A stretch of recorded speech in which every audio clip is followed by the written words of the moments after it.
Hey everybody, welcome back to my channel. In the first video I explained everything about my life with the horses in general. In the second video I introduced all the animals, and in this third video I want to tell you more about the way of keeping the horses at home. It is also known as a Paddock Paradise, but we often just call it the track system or the walking tracks, because officially the name Paddock Paradise is a brand name and you can only use this name if it was designed by someone who is attached by this company. I designed our track system myself and a contractor built it. He had a lot of experience in building real Paddock Paradises, so he was able to think along with us very well. Before I go any further about how this plan arose, I will first tell you a bit of history. When I bought Marley, I stabled him at a livery yard where my lease pony used to be stabled. In summer they were 24/7 in the field with a big shelter, and in winter they were 24/7 in their stable.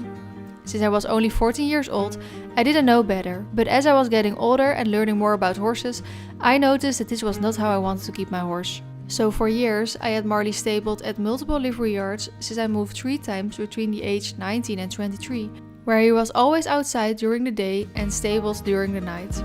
That was fine by me, but again, getting older and learning more about the horse welfare, I wanted a place where he could be outside 24/7 all year round, with the choice to go inside.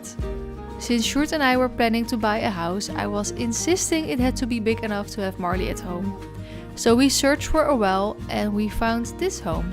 It is an old farm, which is now split in two, so my parents-in-law have the front and we have the back. We bought this from a farrier who also kept his horses the traditional way. There's nothing wrong with that, don't get me wrong, but I wanted things different for Marley, since I knew he likes it so much to be outside whenever he wants. So first it was this big green field of grass and we turned it into this track system, as this was becoming more popular over here. People make this for their horses for a couple of reasons. In the Netherlands we don't have that much space, as we are a pretty crowded country with more than 70 million people and counting, so the chance of having enough land is quite rare, or you need a lot of money. So people are making stables, paddocks, meadows or paddock paradises. It is like making a walking track around your meadow, so you have a very big paddock where they can walk from the place where they can drink to where they want to sleep, play, eat, shelter and so on. It is a bit more like the nature of the horse for walking miles a day, and with this system you can keep more horses on a small piece of land and still provide enough room for movement. A second reason is that the weather combined with the conditions of the ground or the quality of the grass is causing horses to have health issues like laminitis. Marley and ox are very prone to this, so they cannot be on grass that much. This track system sounds like a very perfect way of keeping your horses, but the soil has to accept it. The layout has to work for the horses, the herd has to work together, and there are many things you have to keep in mind to make this work. Like how I made it here, it was not working for Nacho and I couldn't change anything on a short notice. First, when we bought the house 3 years ago, we just set out the track with poles and wire. But even though we are on sandy soil, it got muddy quite fast and we had to invest in dry options for the ground. We hired a company to do this for us, but a neighbor complained about it and after just 2 days everything got shut down. It took over a year of getting this permit from the local authorities and there is a very big story behind it, but too complicated to talk about on here. But our land was looking like a war zone for a year, which was one of the reasons Nacho couldn't come home yet in that mess. Since it was taking so long, I had to bring him home before we could finish it and they had to spend another winter in the mud. In February 2023, so exactly 1 year ago, it was finally time to finish it. Well, they had to start all over again, but we're done in a couple of days. We had a specialized company come in to improve the water management on our land, so that we would never have to deal with water again and the tracks would always stay dry. We also had another specialized company called Chevaldo come in for the fencing, and then the planting began. There is still a court case ongoing with that neighbor, but we just wanted to go forward with this at our own risk because it took so long. This way the horses can be safe, dry and happy, and we will see what happens next. So long story short, we simply don't have enough space to keep the horses 24/7 outside. The whole field will turn into mud in the winter and in a big dusty paddock in summer. A walking track is just a big paddock where the horses can walk from one place to another, and that's how you stimulate them to walk more compared to a square paddock. Walking more miles during the day has many health benefits, both physically and mentally. I once tracked Marley with a dog tracker, so I could see with GPS how many meters he walked. When he was at night in the stable and in the field during the day, he walked around 5 kilometers. When he was 24/7 on the field, around 8, and with this Paddock Paradise system, 15.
I will give you a quick little tour, but you have to keep in mind it's winter over here.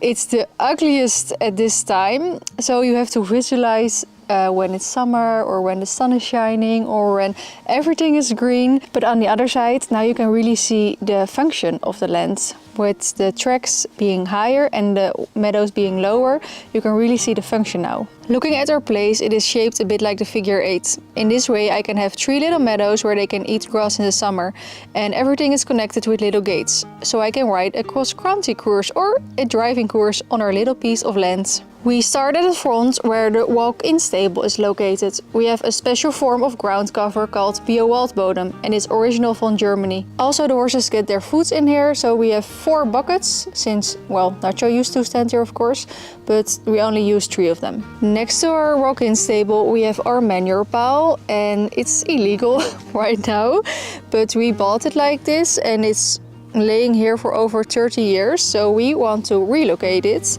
Look what happens when it's raining. It's going all over our property down to the road, but we want to relocate it to over there. We got the permit from the local authorities to relocate it, but that same neighbor is complaining about it, so we have a hearing next week. Love my life. There is the sun, you don't have to visualize it anymore. When we are walking this path to the arena, you can see on your left a meadow with an eventing obstacle. The stair step, I think it's called, and a puddle as a water obstacle. We have a few gates to jump back into the arena for that practice course. We have a drop or a bank, depends from which direction you are coming, to go to the other meadows with some obstacles. There's not many that yet, since it is no priority now that Marley is not allowed to jump that much anymore and Nacho being inexperienced. As we enter the Paddock Paradise, we find these gates. We can open them against each other to form a lock towards the meadow, and if close, to the arena. Here in the front we have a sandy paddock where they like to play, sleep or roll after training. They can enter the walk-in stable from here as well. At this place you have 3 options to follow the tracks.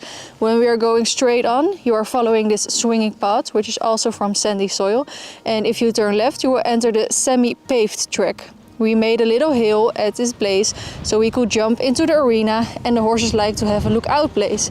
This track is built up from rubble. The bottom layer is coarse rubble and the top layer is fine rubble. At this place you can see the function of the tracks very good, because it is raining non-stop for over 3 days again. So we are a bit higher over here. We are on that little hill because you can jump down to the arena, but also because it's semi-paved you won't get mud over here, and because the meadows are lower than the tracks you get this. The water will center over there, and also over there and also somewhere over there. We have a few weak spots on our tracks.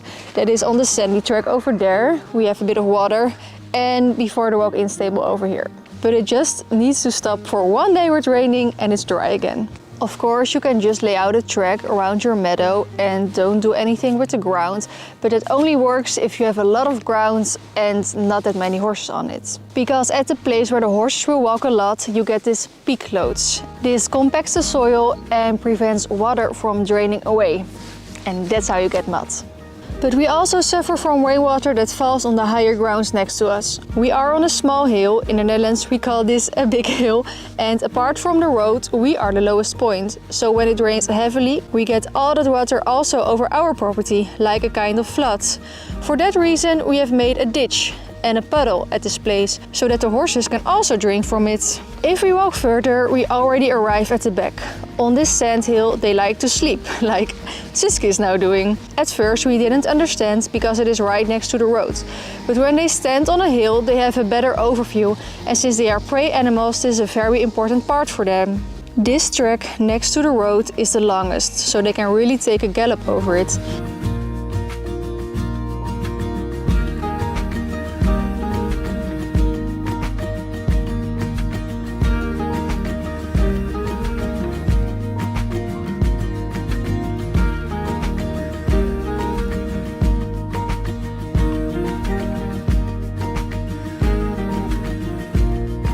This part is now separated for a couple of weeks since we have a sleepover pony. I will show you him in a minute. Then we arrive to this part behind our barn. Another sandy sleeping spot and a bigger place to eat. I have slow feeders in various places. 2 with a roof so the rainwater doesn't make the hay moldy, and 3 poles that can hold 4 nets in total. Then I have 2 slow feeders in the walk-in stable, but I only fill them when the weather is really bad and I want to lure them into the dry stables a little more. The basics from our track system or our Paddock Paradise, or how do you want to call it, is now finished. I want to add a lot of more enrichment for the horses, but since that court case is still ongoing, I will just have to wait before I will spend a lot of money on things I have to remove at a later stage. So I hope this bullshit is over this year. And over here we have our little crisscross. He is a Rocky Mountain horse and he's a sleepover pony. He's from a friend of mine. He's staying here for a couple of weeks because the place where he was staying, a livery yard, they didn't do anything with the ground, and he was living 24/7 hours outside a day, and he had to stand in the mud the whole day, and he was having some health issues because of that.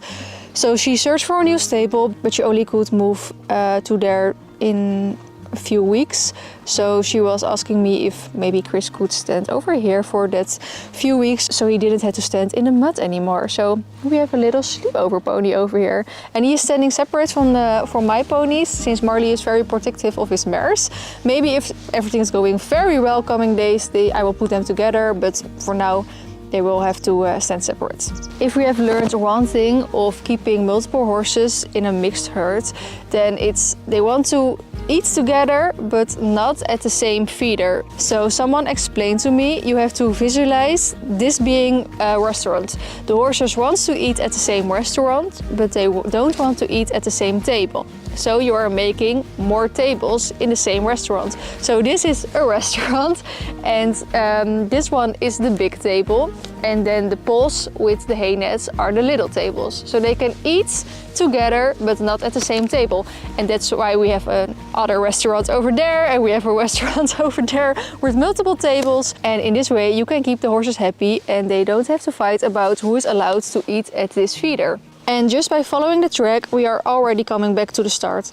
I would love to have more tracks or just more land. It is very difficult to buy more land, so you have to be creative with what you have. Maybe in the summer when everything is green again, I will give you a full stable tour of our property. For these horses, this way of keeping works, but for Nacho it didn't. He could not get his rest since he was always on his guard, and this resulted in his emotional bucket being constantly full. All it took was something minuscule to happen and he exploded. He often took this out on the other horses, causing them to suffer, and things were not going well in the herd. Because Nacho was constantly on high alert, he hardly gained any weight and remained skinny despite of extra kilos of food. So this track system is a great and popular way here in the Netherlands of keeping horses, but not for every horse in every state of their life and under all circumstances. The last 3 years I made a YouTube series called Inspiratie Huisvesting. In English it will be Inspirational Horsekeeping, but I think you understand what I mean. I visited a lot of Paddock Paradises, hit active stables, which is more common in Germany, and also just the traditional stables. Maybe one day I will translate them for you and re-upload them on this channel, since it is very interesting and inspiring to see how people keep their horses in different ways. I hope you found this interesting to see how we keep the horses at home. Please let me know if you have any questions, since it was quite a lot of information, and let me know if you have ever heard of this way of keeping or if this is totally new for you. In the next video I will talk a bit more about myself, and then I think I've explained everything and we can start with the normal videos. Thank you for watching, please like and subscribe, and I will see you the next time. Bye bye!